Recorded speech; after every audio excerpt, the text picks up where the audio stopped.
And for me, as a young strength coach in the tactical strength and conditioning space, early on, I started kind of thinking about how the tactical athlete is fundamentally different from a football player, a basketball player, or whatever the sort of quote unquote institutional NSCA philosophies were. Those didn't apply to tactical athletes. And so, what would it look like to sort of change the mind of an entire industry? So that was my maybe connection here between some of the things that I think about and where this book fits in my philosophical canon, if you will.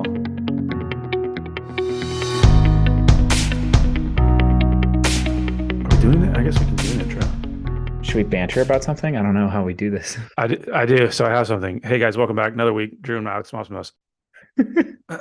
I started today listening to a new podcast series that I'm going to plug. My daughter's pediatrician recommended this, and he talked for quite a long time. But Dolly Parton's America. Okay. Very excited about this one. This guy, Dolly Parton sponsors the pod. yeah, shout out Dolly, big fan. This guy, I'm 17 and a half minutes into the first episode. I think there's 9. This Lebanese American journalist was at a Dolly. I think the background was that he was like at a Dolly Parton concert and looked around, and like there's ultra conservative, like Make America Great Again cowboys, and like cross-dressing, like super left wing, and everybody's just singing along to Dolly. He's like, what is this cultural phenomenon that does Dolly Parton? So I'm excited. Definitely aligns. Like all the same listeners for our podcast are probably gonna be all about that podcast because they're so Yeah, similar. I think there's a lot of crossover. We've talked about creating our own theme park, and Alex is looking into some plastic surgery. So it's definitely there's way Was that a actually not. suggestion? Yeah, I don't know, but more to follow, I think, in upcoming episodes of Mops and Moes as far as Dolly Parton is concerned. So anyway, what are we doing? I think What are we're we doing I this think we're week? talking about books. Yeah, we are talking about books. Yeah, so I guess for some context, you'll just be hearing from Alex and I tonight. We have no special guests, sorry, but we've talked now back and forth, I think for certainly a couple of weeks, but maybe even months about doing this episode. And the challenge was for each of us to come to the table, figuratively speaking, with 5 books that, what do you want to say, like shaped our careers, shaped how we think? Yeah, shaped how we think about human performance, I think is the Sure, we'll fair call way that. to cage this one. Yeah. There you go. And so we each have 5, and we'll go through these in really no particular order. At least for me, I don't really have a particular order here, but as is the way with us, we also have some honorable mentions. So the list is longer than 10, but we'll focus, I think, mostly on the 5 that we each brought. So I will say normally Drew makes fun of me. Like if we have like listicle style stuff where we have to like pick 3 or pick 5 or something. is that Usually a I'm the website one. listicle? Yeah, it's a blog thing. Sporkle. Shout out Sporkle. You ever do Sporkle? I don't even know what Sporkle is. Sporkle, dude. So Sporcle. I don't know if it's still, if you want to waste for all our military audience, if you guys want to waste some good time at work, Sporkle is one of those like list quiz websites. Interesting. Yeah, no free ads, but Sporkle, shout out. There you go. But usually you say no free ads every time you do a free ad. It's a bit. Usually I am the one who comes with a bunch of extras because I wasn't able to narrow down my list. But this time Drew brought way more extras than I did. I like books. All right. And I also just for people out there, coaches, I think specifically who speak publicly and give presentations, like have a slide on there that talks like books that you like. I love when I'm in a presentation and they have like, oh, here's some places you can go if you want to find out more about thing. Like I'm a Nice. sucker. I'm a sucker for that. So anyway, Noted. Next presentation, book slide. book slide. So I'll let you go ahead. You go first. Let's just kick this thing off. Pick one of your 5. I'm going first. All right. So I'll kick off my 5. And actually, I'm going to preface this before I even say my first book by saying that clearly Drew picked more strength and conditioning oriented books than I did. That'll become clear as you hear his list and my list. Well, you have 0. So Well, this first one is the most related to actual exercise out of my books. It's not the only one that discusses exercise, but it is the only one that's like actually about fitness. So I just want to say that up front that like I didn't expect this. I knew my books were going to be less like specific to like designing workouts and stuff like that. But I didn't realize until after I made my list and like chopped off the ones and picked my top five that like three of the five here are kind of about mental health. I didn't really see that one coming. Honestly, all of them to some degree have more to do with like cognition in your brain and mental health than they have to do with anything you do in the gym. So that was a little bit of a surprise for me. Anyway, book number one, Spark by John Rady. I don't have it in front of me, but I believe the subtitle is The Revolutionary New Science of Exercise and the Brain. I will be mildly critical for a second and say that You are correct. I just looked it up for you. Correct. sweet. I will be mildly critical and say that the science is not that revolutionary or that new, but it is worth reading, and he does a fantastic job of explaining it. And it is like the first one I would recommend to people on this list. Like it is, if I had to say like go read a book right now and you care about fitness and wellness and performance and health and stuff, I'd tell you to go read Spark right away. We should get him on. I think he'd be good. He's very old now. I don't know if he's doing public appearances anymore. Was it like he's like life support old, or he's just I mean, I'll check how old he is right now. Let's see. John Rady. like not doing public appearances the same way like Queen wasn't doing public appearances? Yeah, I mean, he's 75 years old, so he's not super He's old, fine. but he's pretty old. I'll see. We have a previous podcast guest who's a decent friend of Dr. Rady's. We can try that one, see if we can get him on. There you go. But the short version of what the book's about is all the things that exercise does for your brain, not just like your muscles and your heart and your lungs and things like that. A little bit of that is about like mood and mental health, but mostly it's about like it improves your creativity, it improves your ability to learn things, it improves your like retention of things. Like there's particularly when you talk about aerobic type of exercise, the influence it has on your brain is absolutely massive. And I'll kind of leave it there because the book is like just like a series of digging into different topics on that stuff. I think it's fantastic. It's part of like reading it is part of like the beginning of where my career path pivoted towards health and performance kind of stuff. And then I did not list it on honorable mentions, but I'll do it as like a 1A under Spark. He also wrote a follow-up book. I knew you were going to do this. I knew you were going to do this. Listen. Classic. He wrote a follow-up book called Go Wild. It's similar, but it's more about like the role outdoor exercise plays compared to just like being on a treadmill farm inside a building that's air conditioned. Really, really good at tying in the outdoor element of all this stuff. Also by John Rady. Beautiful. Okay, my turn. So let me look at my list. And again, these are, I guess, 2 points here. Number one, no particular order. Number two, we're going to have all of these in the show notes, and we'll include links, and they may or may not be affiliate links. We haven't decided yet, but if you're scrambling to write these things down, don't worry about it. Just go to the website. The show notes will be there. So I am going to kick mine off with probably the book that I have had the longest as I'm looking at this list, and that would be Practical Programming for Strength Training. So basic. So basic, I know, but that was intentional. So for coaches that are coming from sort of the starting strength world, you will be obviously familiar with Mark Ripito. Practical Programming for Strength Training is what I would consider, and honestly, I think what they would probably consider as the sequel to that. When he says that, he means starting strength. Starting Strength, yeah, the book Starting Strength. Which I was surprised that Drew put practical programming on here and without putting starting strength on here. Well, so here I'll explain. So Starting Strength is on my honorable mentions. And another one that is also on my honorable mentions as part of that lineage is The Strongest Shall Survive. So to give you, I guess, a little bit of background, Bill Starr, football strength coach, I believe in the 70s, Strongest Shall Survive was kind of the original book on that sort of 5x5 basic barbell strength training, back squat, bench press, deadlift, power clean. I went through a phase as a younger strength coach where I committed to reading one modern strength book a month and one old school strength book a month. And that's where Strongest Shall Survive came from. So anyway, that is what inspired Starting Strength. And then Starting Strength, like I mentioned, was sort of the prequel to Practical Programming. Now, why I picked Practical Programming over Starting Strength, I'm a big fan of Andy Baker.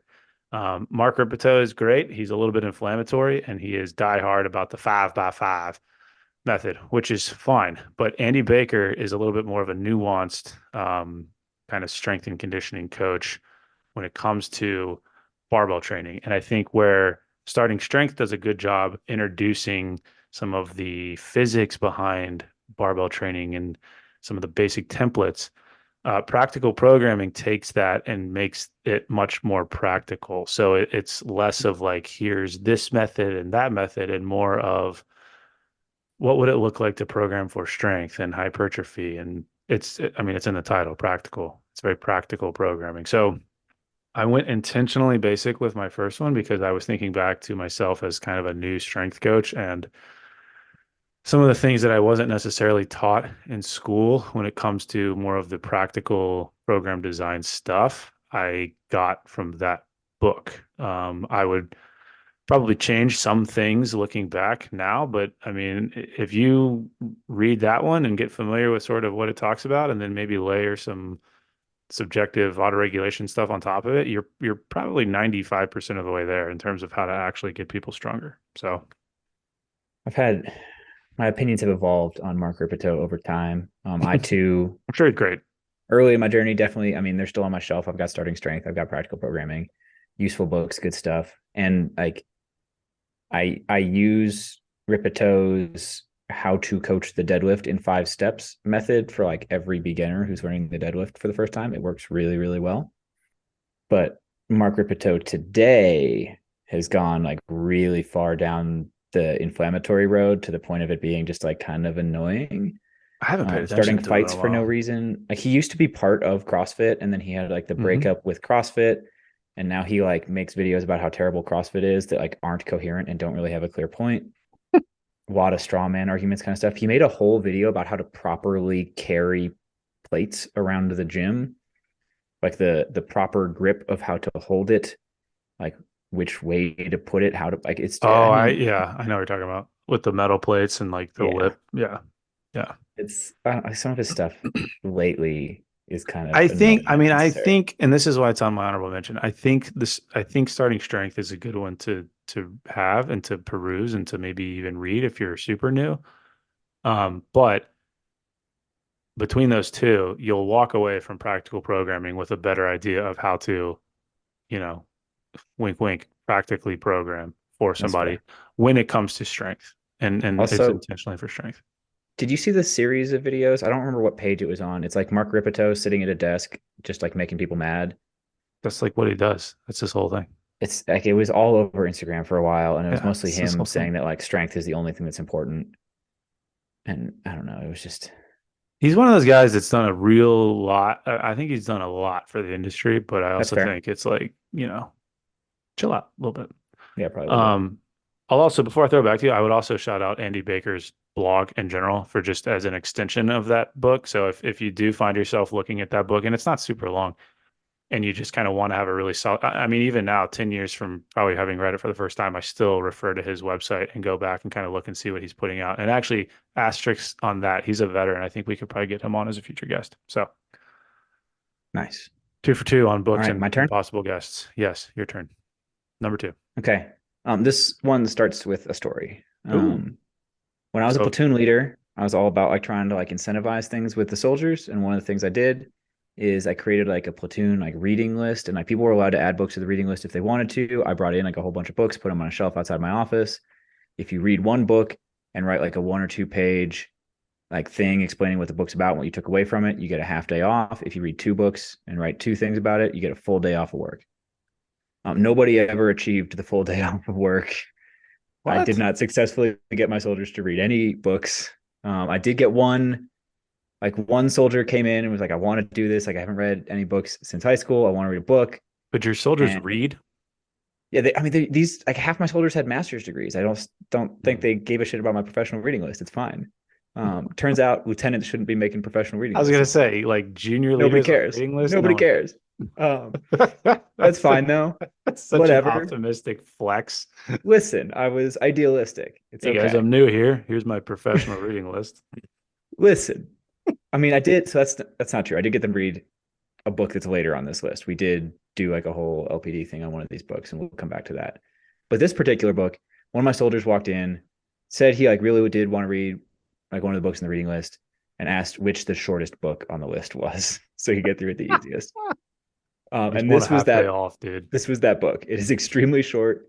It is the one book, not the one book, but it is on a very short list of books that I think like basically everyone ever could derive some value from. Like it would make your life better and help you think about certain things. The book is Man's Search for Meaning by Viktor Frankl. I won't dig too deep into it. Like I said, it's really short.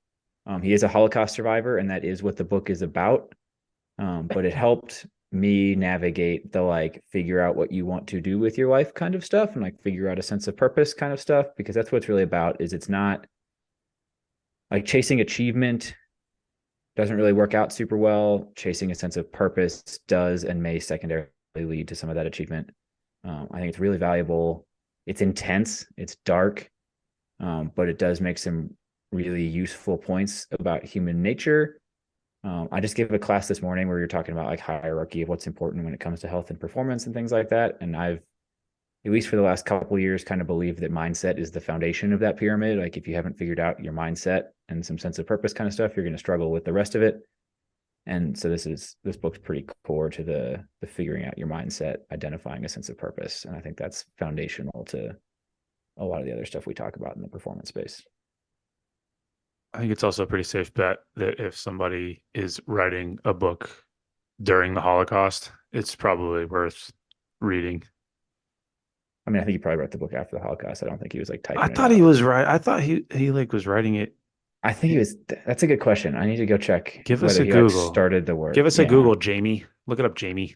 we need a Jamie for our You're podcast. We need Jamieing a. right now. I'm fairly confident he was maybe I'm thinking of a different Holocaust book because there's a few. Let's see. Dun, dun, dun, dun, dun, dun, dun. I don't think he wrote it during the Holocaust, I man. mean, I could be wrong. I wasn't there, but regardless, he survived it and then either wrote about it during or after. Yeah, it focuses on like his experiences between 1942 and 1945, but he wrote it in 1946. Oh, okay. Well, okay. So like, right after. Yeah, pretty The close. point remains. If somebody is taking some sort of philosophical meaning from the Holocaust, it's probably worth reading.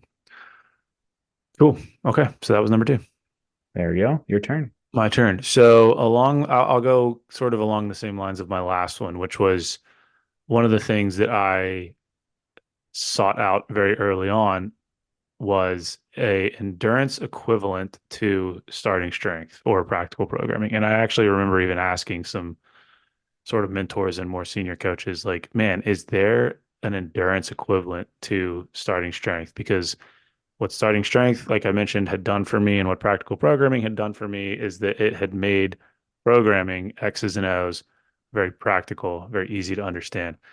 And what I kept coming back to over and over again from an endurance standpoint was The Science of Running by Steve Magness. So I would say that it's probably around the same length as practical programming. It's one of those that probably would sit on your shelf and you'd refer to it, time and again. One of the reasons I like it is that it's effectively written. There's two parts. The first part is the physiology of running or endurance training, and the second part takes that physiology and kind of makes it practical. So it gets into more of the programming side of things. And for me at that time, where I was at in my career, I really had not had any exposure to endurance training. I didn't do any sort of track work as a student in high school. In graduate school, we did not really spend any time, unfortunately, doing any sort of endurance type stuff. It was mostly team sport. So this was a really, really good resource. I will also give kudos to Steve in this work because I think of all your kind of mainstream-ish strength and conditioning, whatever training texts, it's one of the few that actually I would argue has a really contemporary portrayal of physiology. So it's not the outdated energy system stuff. It's not just your anaerobic, aerobic, lactic. He actually talks about how oxygen plays more of a role in that. And I think if I remember correctly, he actually even references Moxie, which if you're unfamiliar is one of the early devices that was measuring nitric oxide, which again, sort of tangent, but if you think back to the Evan Pycon episodes we've done with energy systems, that's all sort of related. So that to me was sort of a green flag or a check in the box of like, okay, at least his philosophies and his training methodologies are coming from an appropriate foundation of physiology. I will say that the programming examples that he gives, some of them just like don't make any sense. And as long as you know that going into it, I would sit there and try and reverse engineer the programming based on what I had read in some of the earlier chapters. And I was like, this doesn't, I don't understand what's going on. But when I realized that that was a common experience amongst my peers, it was like, okay, that's fine. But if you are a young coach listening to this, or if you are an athlete who just wants to learn more about strength and conditioning and training, I think those two books, Practical Programming and The Science of Running, will like you'll be in a really good place. So Steve Magnus, shout out, Science of Running. Any honorable mentions or my turn? Related to that one? Mm-hmm. No, I'll save the rest. Well, ooh, actually, okay. I see what you did there. 80-20 running. Yeah, no, 80-20 running did make the cut for me for an honorable mention, Matt Fitzgerald. So just real quick on that one, the 80-20, there's several of these. There's 80-20 running, there's 80-20 triathlon. I think there's 80-20 cycling too, maybe. But those are basically, the 80-20 principle, which is 80% of your running should be sort of easy zone two type stuff, 20% should be hard. True or not, I don't know. But I like the 80-20 stuff because they also, all of them come with and kind of lead to the website that they have that just has a ton of pre-made endurance training sessions you can pull from. And you talk about plug and play. I think you can get away with a little bit more plug and play with endurance stuff than you can with gym-based stuff. Somebody might shoot me for saying that, but if you want to look at just some different interval structures for speed work versus endurance work, that is all kind of caged within the 80-20 universe. So that book, I think, gets the honorable mention. But if you just wanted one book on endurance training, I would go with The Science of Running. All right. I'm actually going to go back and clean up an honorable mention that I should have mentioned before. I said that John Rady's follow-up book to Spark, Go Wild, is about kind of the role that nature plays and all this stuff. And there is another one that I highly recommend in terms of how nature influences health and fitness, and that is The Nature Fix by Florence Williams. Ooh, I don't know that one. It digs into a similar topic. It gets into some stuff that's going on around the world. If people have heard the term forest bathing, it dives into that topic a little bit. Oh, yeah. You might have heard some of the science about how like patients in hospital rooms that have windows that can see nature recover more often and faster. Even things as ridiculous as like the number of trees you see in a day has a strong correlation with both your mood and your physical health. See, that's why where I live and running into deer on the way to work correlates with mental health too. I think it just pisses you off, but nature. Yeah, maybe. There you go. I'm with you. All right. That We should one's get checked her off on. the list. We should get her on too. That'd be a cool. That would be a good one. Look at us. Might be worth a try. I mean, basically all of these are potential. Yeah, the ones that are alive, because I have some that are not. Yeah, that's true. Shall I continue? Please. Okay. My next one, and this one is probably like the farthest away on paper from health and fitness. I mean, it's not really about it at all. To a certain degree, it's kind of about politics a little bit, but really it's about psychology. The book is How Minds Change by David McRaney. He is a psychologist. That's his background. And the book is about like why people believe the things they believe and what actually leads to them changing their minds. And why do I have it on a list for a conversation about books related to health and fitness? Because I think so much of what we end up doing is trying to change people's behaviors and trying to change people's priorities and things like that, and really trying to change people's opinions on a variety of things, or at least what they consider important. And a lot of people go about that really wrong. One key way we screw it up is that we try and change people's minds using logic. And if you read McRaney's book, you will find that that is more likely to harden the opinion that they already have than it is to change their mind. So it digs into some strategies for actually changing people's mind.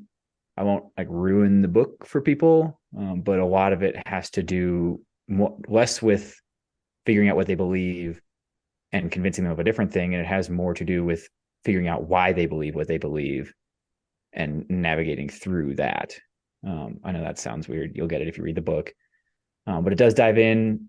It talks to some like conspiracy theorist people who like came away from it like to the extreme of there is like a whole segment with a person who left the Westboro Baptist Church. Mhm. Like, why did they change their opinion on that? Google that Uh, if you don't know what that is. yeah, if you're not familiar with Westboro Baptist Church, I Give that mean, a good for you. You're probably a happier person than those of us who are aware of them. go look at some trees. It'll make you It's feel wild. better. Yeah. So maybe don't Google it. It'll make you really mad. But there's a lot of stuff, and like parts of it, they work with like people who work on canvassing for political issues. But most of it is just diving into the psychology of opinion change. And I think that's really, really important in the health and wellness and fitness space. People have heard me talk about it before. I nerd out about like Bloom's taxonomy of learning, cognitive versus psychomotor versus affective domain. This book is a great strategy guide to affective domain education stuff. Beautiful. That's How Minds Change by David McCraney. There you go. I'm gonna riff off of that, and I'm gonna jump to my next one. Speaking of changing people's minds, and that will be one that I know I have mentioned on here more than once. And it is The Structure of Scientific Revolutions by Thomas Kuhn. People who know me will know that I recommend this book all the time. People who trust me will have actually read it and then probably gotten upset with me because of how boring they find it. And that's fine. Good for you. But this is a book that has absolutely nothing to do with exercise science whatsoever. It was written in, I believe, the 60s.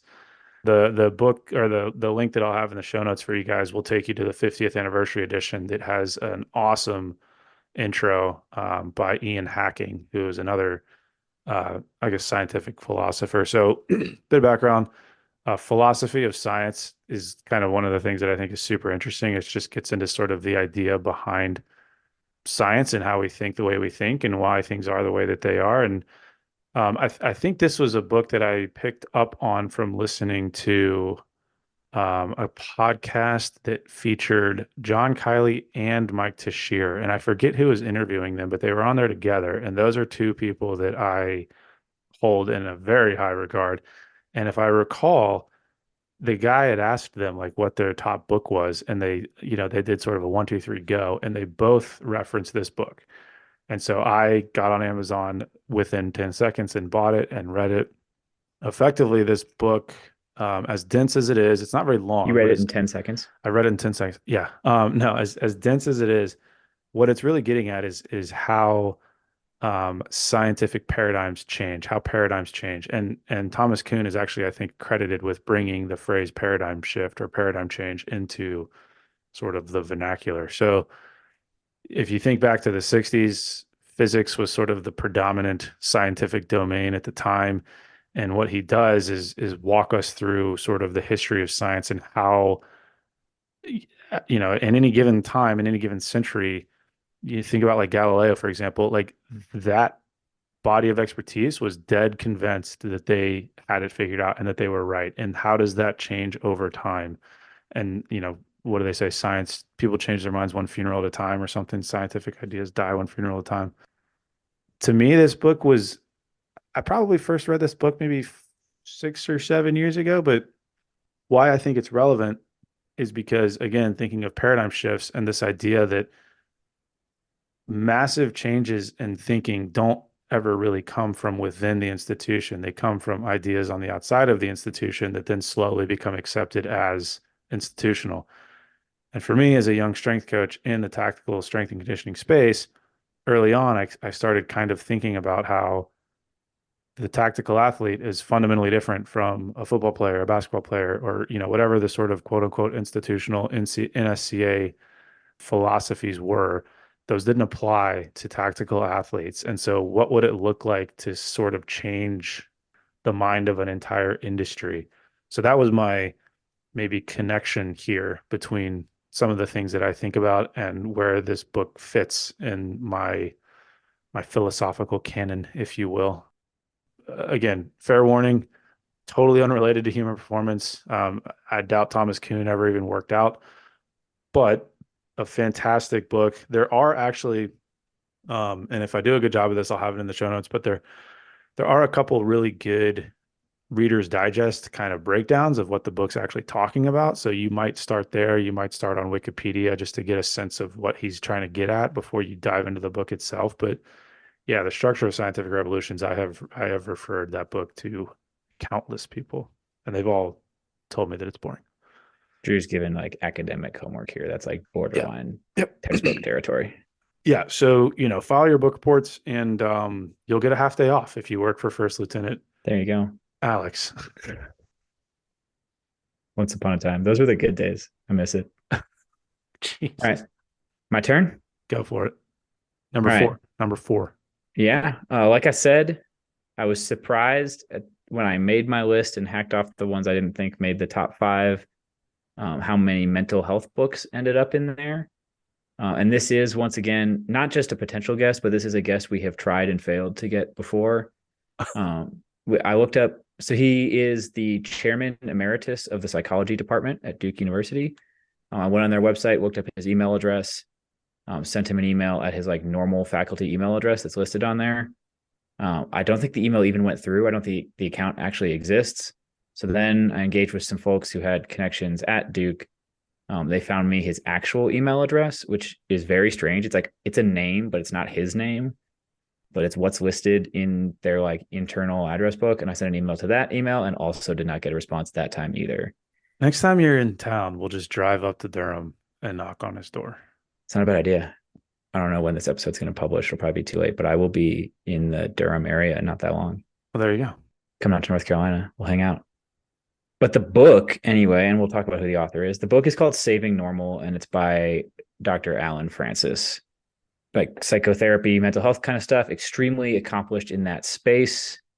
He participated. So if people know anything about mental health, the DSM, the Diagnostic and Statistical Manual, is the like where they derive their diagnoses from and the criteria for those diagnoses. It's a big book. It's a very big book. It's gone through many editions. He helped with DSM-3. He wrote the personality disorders section of that, along with a couple other roles. Which, to be clear, means that is the criteria used to diagnose everyone, to diagnose that particular thing. So yeah, maybe that's why he's hard to get a hold of. Probably. He was the chair of the task force. So he like ran the entire effort to write DSM-4. He was the guy for DSM-4.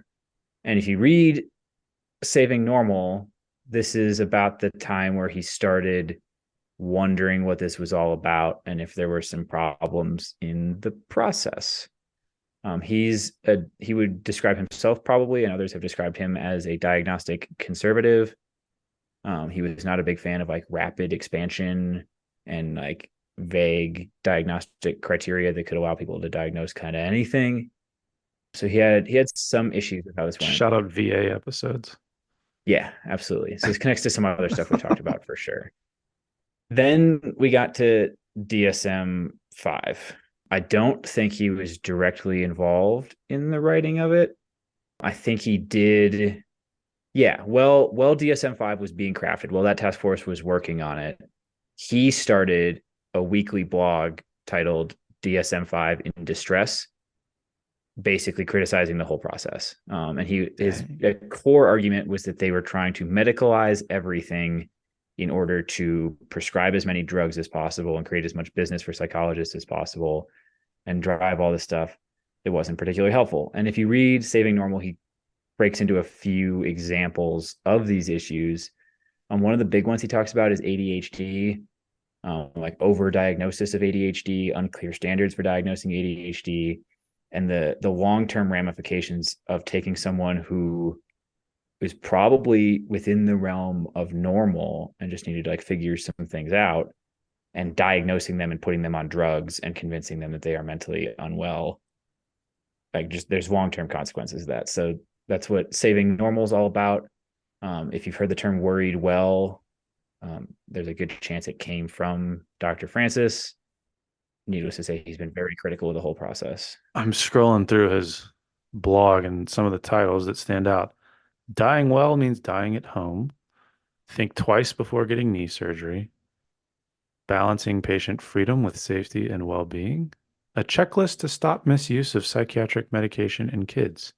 It's heavy stuff, man. Heavy stuff, but If you've heard me say the phrase, I made a post about this a long time ago that seemed to piss off some people. It didn't really piss off followers of MOPS and MOEs, but some people came in from like across the internet to tell me how terrible a person I was that aren't in this space at all.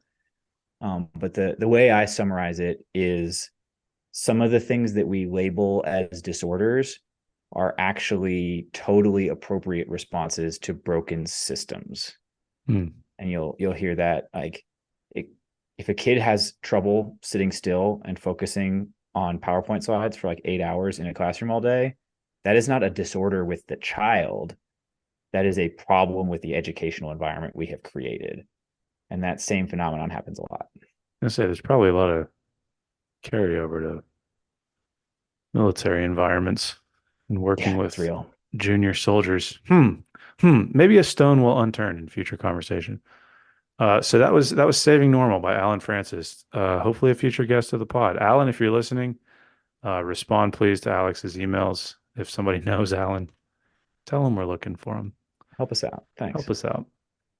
Okay, so my next one, this will be, man, this is a niche. This is a niche corner of the strength and conditioning industry. If people out there are familiar with Hammer Media, HMMR Media, you might be familiar with Martin Bingisser. I might be pronouncing that wrong. He's Swiss.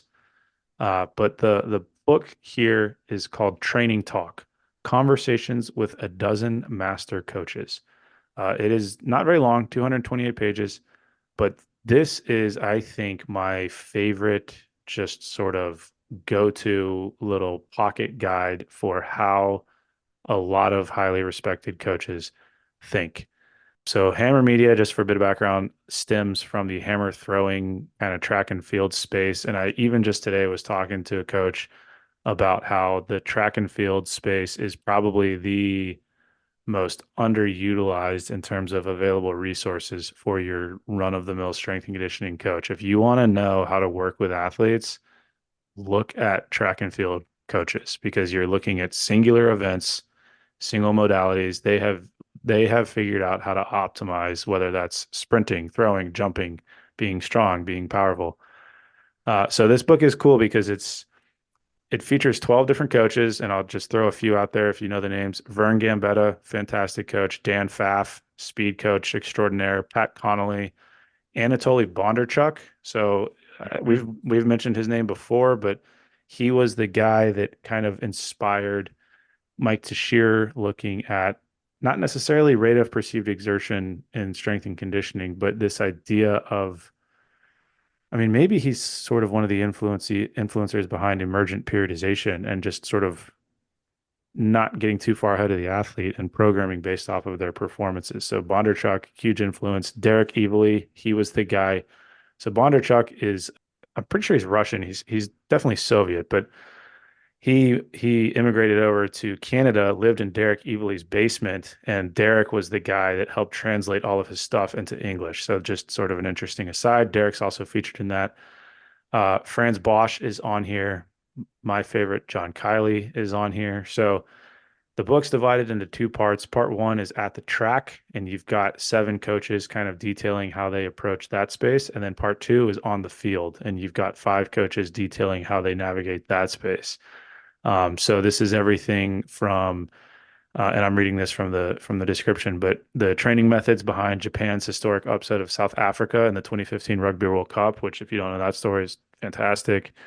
It basically just looks at how the top coaches do what they do and why they do it, and it's conversational. So it's Martin, talking to them talking back, almost like a podcast transcript. And I think of all the books I have, this is probably the most highlighted.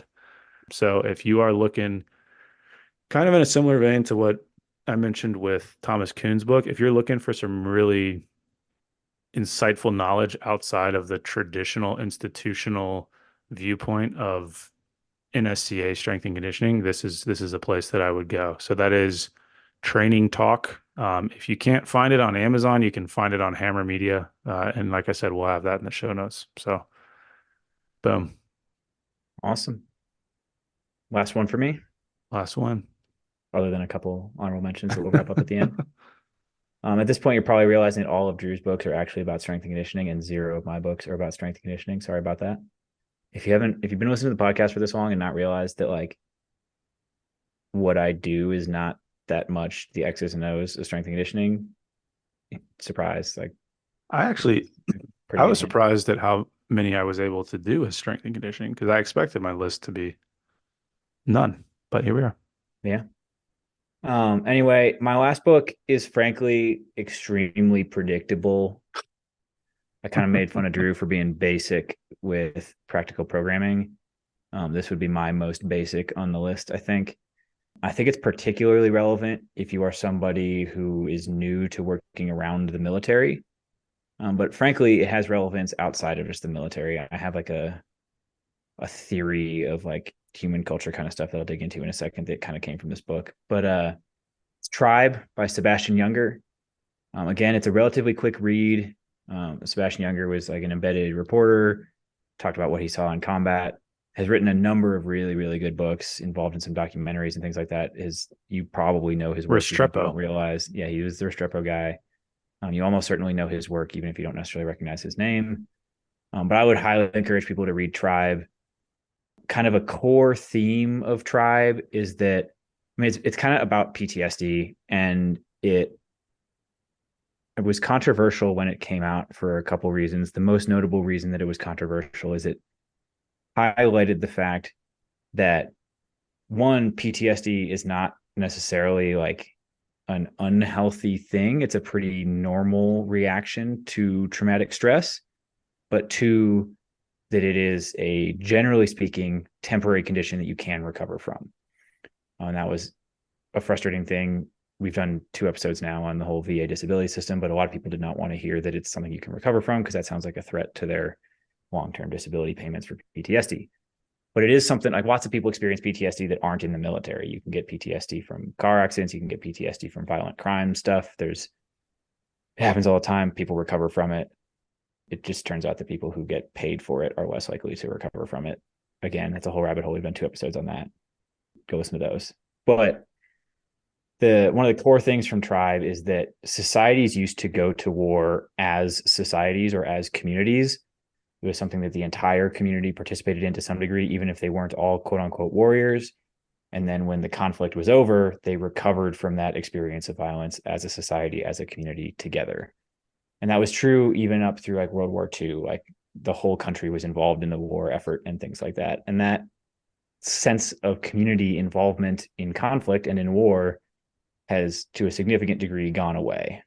And that's a core part of the reason that people have a hard time recovering from it, because they go through something violent and traumatic like that. And then they return to a community where they're supposed to just pretend everything's fine and nobody that is around them understands what they're talking about.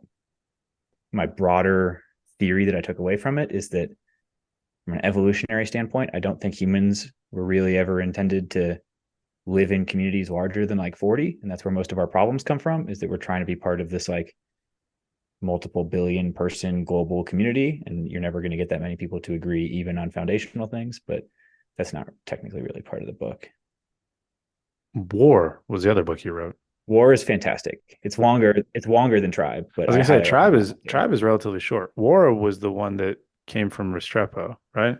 Yeah. I strongly recommend War. It's really, really Yeah. good, but it's kind of a different direction and more focused on like the actual military component of the whole thing rather than like the health wellness part of it. I think Sebastian Younger has probably the best Blue Steel Oh, it's great. smolder. Yeah, I Yeah. think of all the authors on our list. If you Google him, his first picture, you'll see it. You'll melt. Who's got a crush? Cool. So yeah, a little bit of crush. So there's Alex's five. Spark, Man's Search for Meaning, How Minds Change, Saving Normal, and Tribe. So for my fifth, I could go two ways with this. I have John Kiley's periodization papers, which probably people are getting sick of me saying this, but that's the subject of this podcast. So if papers count, then I would say to the listener, you should go and read these three. It would all by John Kiley. It would be A New Understanding of Stress, Periodization Paradigms in the 21st Century, and then Periodization Theory Confronting an Inconvenient Truth. Those three papers, and again, I was literally just having this conversation today or yesterday. Those three papers combined are one of the few things in my career where I can think I took a complete turn in a different direction after having read them. So, with the subject of tonight's podcast being five books that kind of shaped our thinking, I think I would be remiss not to mention those. Now, if you're screaming at your listening device saying that doesn't count as a book, that's fine. I came prepared. I would include Endure by Alex Hutchinson on this list. So you talked a lot about sort of the mental health component of your list.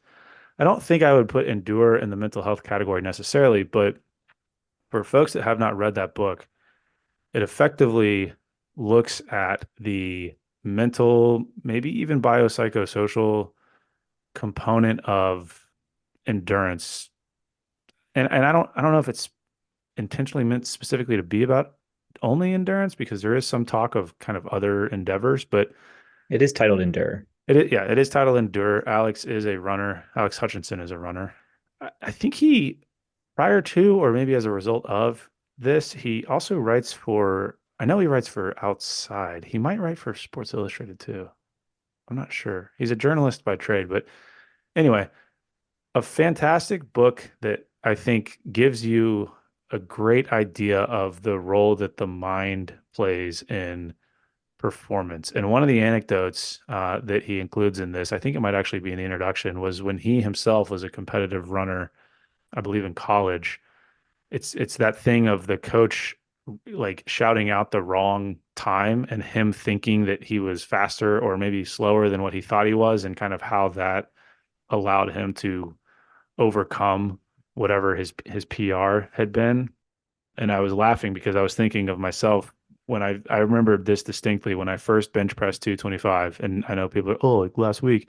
No, like when I very first bench pressed 225, the reason that happened was because I thought I had put a 35 on top of the 45 and it was actually two 45s. And so there I was having inadvertently loaded 225, thinking that it was a lighter weight and then completing the rep. And that experience basically sums up what that book is about. Man, you've queued up three different tangents for me right now. The fact that you're working on benching 225. Nah, God damn it, Drew. Sorry. Well, So I'm to not be done. I'm not fair, done because I have my a bench funny max story. is not that much higher than 225. I'll admit that. But So I will knock out one really fast. Mark Taysom, friend of the pod, previous guest, Dr. Seuss of strength. used to frequently, like if people were going for a one rep max, particularly on deadlift, he would take care of loading up their weight for them. And he would just lie to them about what weight was on the bar. And then they would pull more than they thought they could pull. That happened all the time.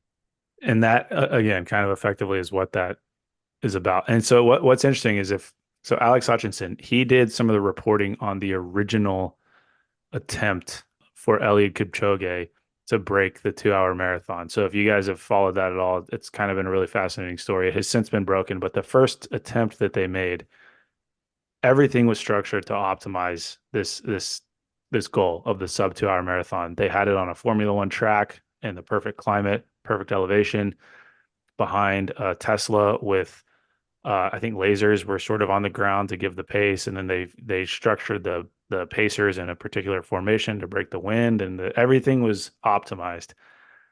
But and I actually emailed Alex just out of curiosity, and I said, Alex, why didn't they lie to them about their time? Like, why was their time broadcast in front of them the whole time? Do you think that they could have tricked them?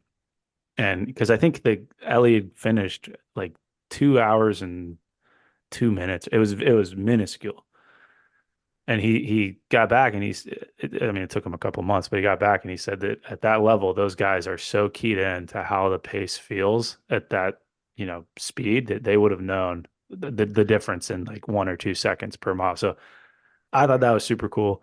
Again, just kind of, I think, a testament to the role that the mind plays in either overcoming certain things or actually creating certain obstacles. So that rounds out my five. Before you go off on anything else, I know there's some honorable mentions to mention, but that brings up some of Ellen Langer's research as well. We didn't dig into it too much on the podcast we did with her, but that lab has done. I don't know if it was her or students in her lab or something, but they've had several replications of the same phenomenon where you challenge people to a task, lie to them about how well most people perform or how much a lot is, and it will dramatically change at what point they start to identify fatigue and at what point they fail. Mm-hmm. Same. Because you changed their frame of reference on what a lot is or what a normal amount of something is. Interestingly, the same thing works when parenting toddlers. Nice. The other one that's weird to me, and this is just, I only noticed it because of the show notes that Drew put together. The citation he has for that book, Alex Hutchinson's book, it does mention Malcolm Gladwell as an author as well. Oh yeah. All Malcolm Gladwell did was write the foreword. I had to go and check that to see whether he was like a collaborating author or anything. Just knowing the book space, like putting Malcolm Gladwell's name on your book helps your book sell really well. Malcolm Gladwell has admitted publicly that he doesn't really read the books he wrote forewords for, and he doesn't endorse them or really care, but he makes money off of all this stuff, so he does it. People hero worship Malcolm Gladwell. I really liked some of his early stuff. Some of his stuff, especially in his podcast, was like way less vetted than some of his early stuff. One of the core stories people attribute to Malcolm Gladwell is like the David and Goliath thing, and he makes some good points there about how like at the time that the David and Goliath story happened, people probably would have assumed that David would beat Goliath. It's not actually like what people think. People think that like they would have assumed Goliath would have won, but there's reasons to believe that Goliath was probably developmentally handicapped and stuff like that. And like people using slings were actually super lethal and stuff. I saw a video on Instagram. Maybe it was, yeah, Instagram. The guy with the sling? Dude, the comment was like, and I thought, Dave, like, you look at a guy who is like genuinely. No, Goliath had no chance. Watch somebody sling us, like, watch an Arabic shepherd sling a rock. It is insane. Yeah. People just underestimate what slings are capable of. But no, he's gone in some weird directions. I can't remember what school it was. Was he the 10,000 hour guy? I don't. Did he come up with that? So. He might have been like involved in some of that stuff, but like he's all about like reframing the way people think about certain stories. Mm-hmm. But I think he there was a podcast episode where he went Outliers. Outliers talks about that. That was Malcolm Gladwell. Yeah. And when I was an intel officer, they used to recommend Malcolm Gladwell books all the time for like helping you think creatively, whatever. I mean, that's cool. The one that kind of set me off when I first started to like dig deeper on some of his stories, I think he went after Bowdoin or maybe a different school, some school in the Northeast. He went after their like cafeteria for some reason and like the way they approach student aid and some things. And he just like straight up made up a bunch of stuff to make it look worse for the school. And then like ignored the response from the school. And they're like, hey, if you could stop like lying about us in a public forum, that'd be super cool. Just didn't do like any journalistic due diligence. And if you start to dig into some of his stuff, I think he started to like drink his own Kool-Aid and like think he was the most amazing person in the world. So he's like an academic Andrew Huberman is what you're saying. Yeah, to a certain degree. Yeah. Man, you hate to see it. That goes along with the podcast I sent you this morning that you're not going to listen to about the prevalence of academic fraud in research papers. If I'm not mistaken, you did just send me the link with like no context about why I should listen to it or what it was, and I had to go click the link to figure out what you were talking about. Well, you would have listened to the episode and been like, "Oh, okay, I get this." No, I'll go check it out because I've been following the whole drama that's going on right now about like prevalence of plagiarism, and now a bunch of people are like starting investigations into different accomplished academics and stuff. It's a whole thing. That might be why this episode popped up on my feed this morning. What's the guy, like Neri Oxman's husband, who's like a billionaire or something? I gotta check. Hold on. We need, like I said, we needed Jamie for our podcast. Billionaire wife plagiarism. Somebody wants to be the Jamie for our podcast for free. Yeah. Feel free to. So it's Bill Ackman that I was thinking of. He like went after the Harvard president in the fallout from all the stuff that was going on with Harvard, MIT, and Penn. I think were the three. Is that right? Yeah, Harvard, MIT, and Penn. And then like he was going after the Harvard president for allegations of plagiarism in her previous stuff. And then people started to look at his wife's stuff because his wife is Neri Oxman, who's an accomplished academic. And it turns out she copy pasted a bunch of stuff from Wikipedia in publications that she claimed and then didn't cite anything. Womp womp. Made it really awkward. That he like tried to claim that like taking stuff from Wikipedia isn't actually plagiarism because Wikipedia is like crowdsourced and not copyrighted. Then he tried to claim that everybody coming after his wife was ridiculous because she's like an introvert and just an academic and like not really out in the public space, but like she's very, very much in the public space. It's a whole ridiculous fight that might tear down all of academia in the process. So we'll see. One could hope. So yeah, so my five: practical programming for strength training, the science of running, the structure of scientific revolutions, training talk, and depending on your definition of book, either the papers I mentioned from John Kiley or Endure by Alex Hutchinson. Hey guys, this next part is going to be the honorable mentions, and we're going to take a real quick break because we have to apologize for screwing up two authors' names. You will hear me call Mike Teixeira Mark Teixeira, which is wrong. Mike is his name. And you will hear both Alex and myself call Michael Pollan David Pollan. So his name is, in fact, Michael Pollan. We have talked about both of these authors on previous episodes, and we got their names fine. We both own both of their books. We know who they are. I have no idea where any of this came from. Sorry. Do you want to clean up your honorable mentions and then I'll finish mine and then we'll sign off? Yeah, we can knock out some honorable mentions. I do want to mention, I keep saying the word mention. I've said it so many times. I was going to just let that episode. happen. I can't, I don't know what else. I don't know what other word to use. But this, as I think about my list, it brings me back to a point that comes up in some of the DMs I get from people on the Instagram page a lot. But you should mention it. You're killing me.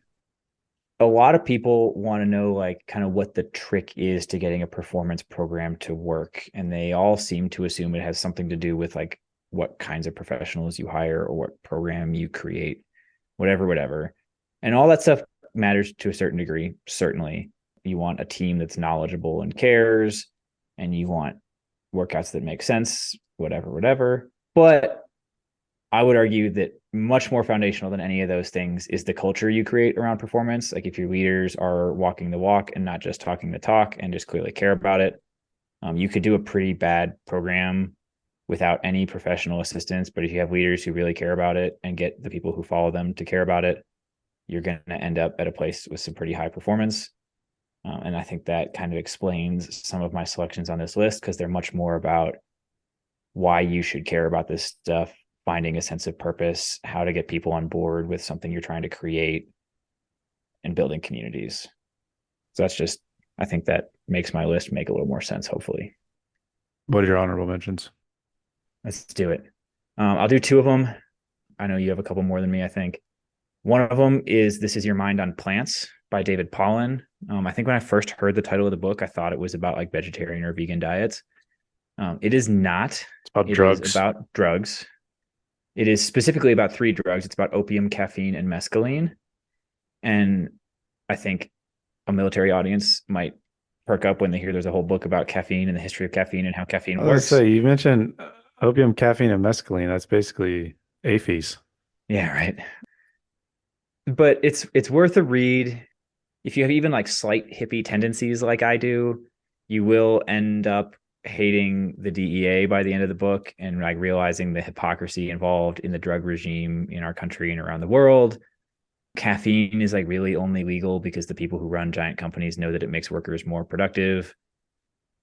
It all has to do with like industrial revolution kind of stuff.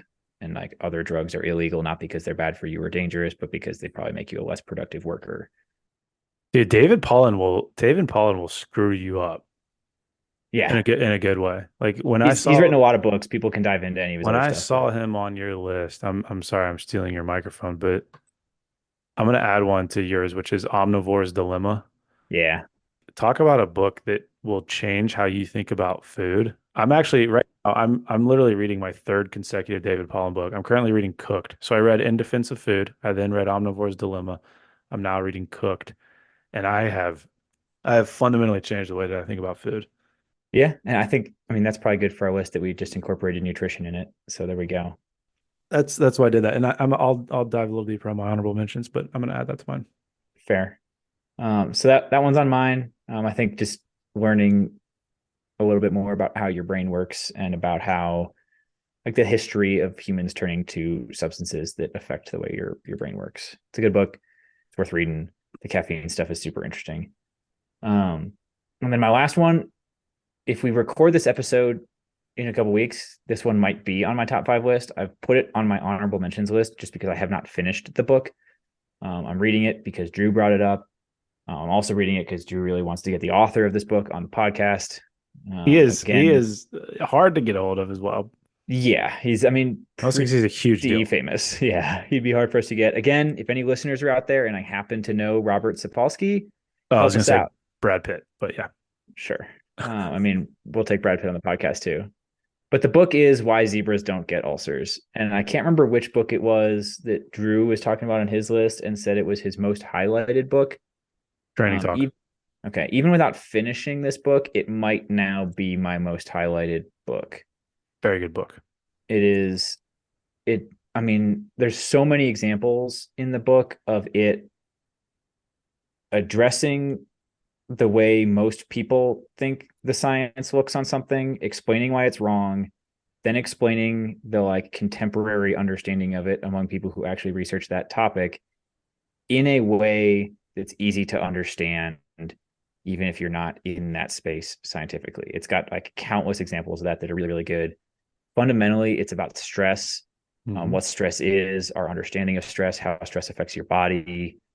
But it breaks it down into a whole bunch of different subtopics of stress. Just really, really good. Like I said, I haven't finished it, so I don't want to like. I recently read a book where I really liked the first half of it and then really didn't like the back half of it. I'm pretty confident that I'm going to like this whole book based on things I've heard from other people, but strongly recommend it. Just haven't put it on my top 5 because I have not finished it. It's fair. It's very admirable of you. Let yourself finish it before you decide.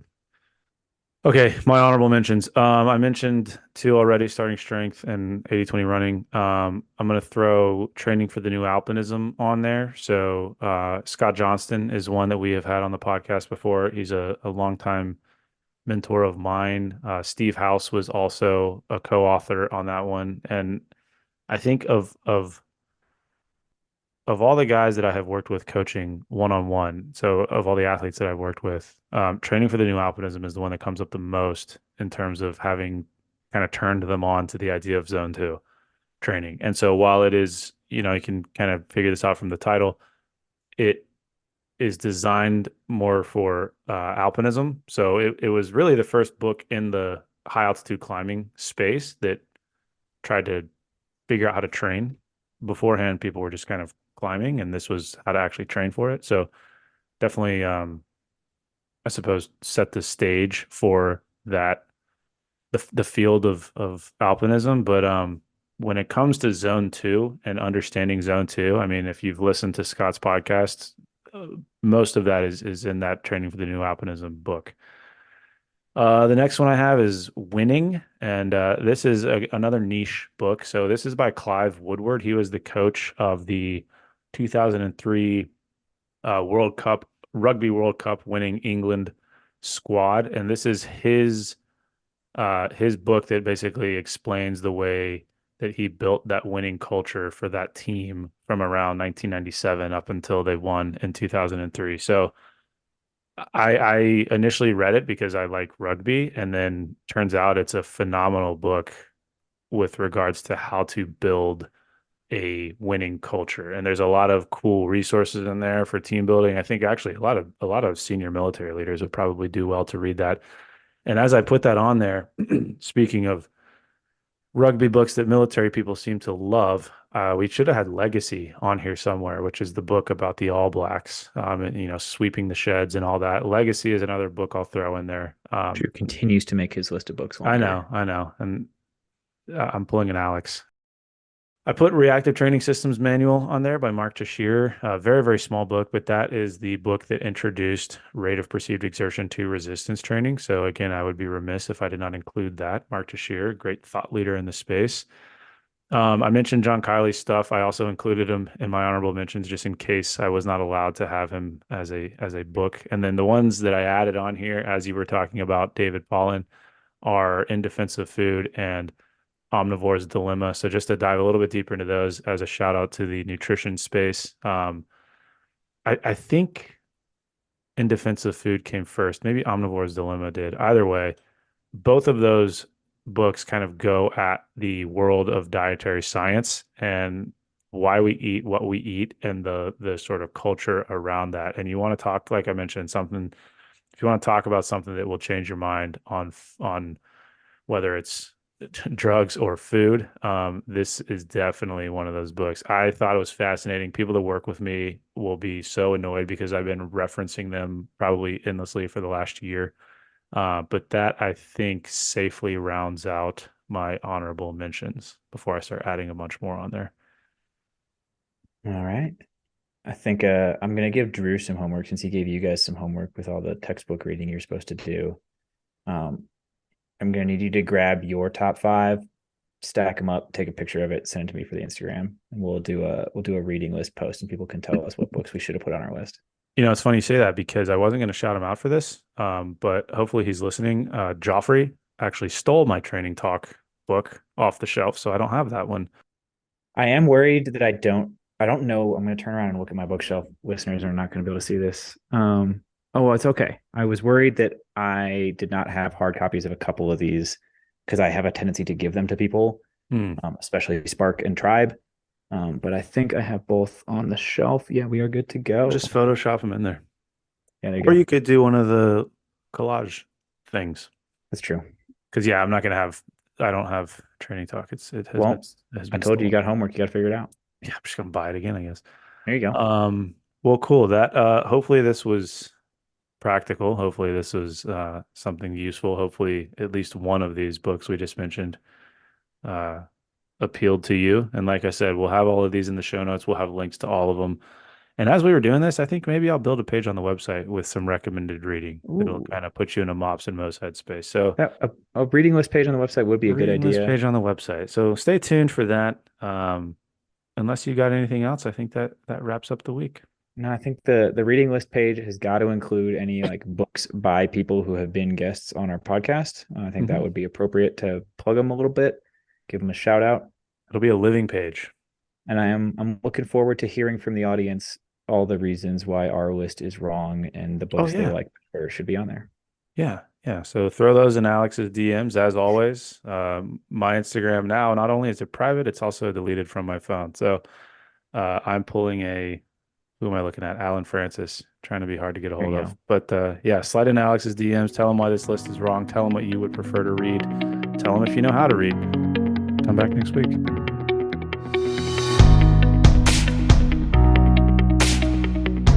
Hey, Alex, let's cover our ass real quick. Oh, great idea, Drew. All right, guys. The views and opinions expressed in this program are those of the speakers and do not necessarily reflect the views or positions of any entities they represent. Thanks for tuning into this week's episode. Before you go, please rate and review the pod on the listening platform of your choice. You can also visit us on our website at www.mopsmoes.com. That's MOPS, the letter N, moes.com. You can check out the library of podcast episodes, our latest blog entries, any helpful resources, and also sign up for our newsletter. Drew nailed it. Just to underline a couple of things, the podcast entries have in-depth show notes on the website. So if you missed anything or you want to read any of the research we talk about, it is all there. You can, at the bottom of the website, sign up with your email and receive future updates from us. The blog posts go a little bit more in depth in kind of written form on a couple of topics we get questions about all the time. But most importantly, I just want to ask all you guys, our best way the word gets out is absolutely word of mouth. So tell your friends, tell the people you work with, anybody you think would find it useful. Thanks for spreading the word. If you have any questions or comments, feel free to shoot us an email at either Drew or Alex at mopsandmoes.com. Or there's a contact form on the website. Thank you.